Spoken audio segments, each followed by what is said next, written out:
Le bonheur existe, mais il est fragile. La peine existe, mais la vie vaut la peine d'être vécue.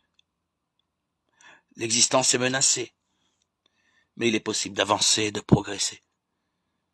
Toutefois, cet équilibre délicat entre joie et tristesse s'écroule sous le choc du malheur. L'âme est noyée sous la détresse. La prière devient lamentation.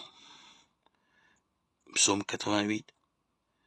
Persuadé que rien n'échappe au pouvoir de Dieu, le croyant de la Bible s'en prend à Dieu lui-même de sa situation misérable. La révolte contre Dieu si fréquente dans la Bible est un cri de la foi.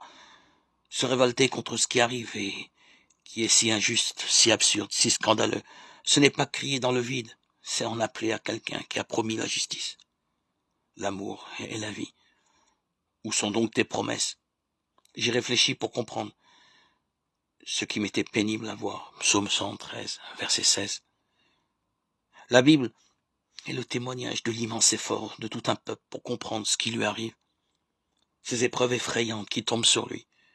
Certains dans le peuple d'Israël ont conclu: il n'y a pas de Dieu, psaume 10, 4.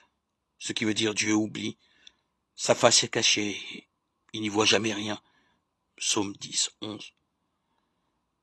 Le croyant ne renonce pas à chercher.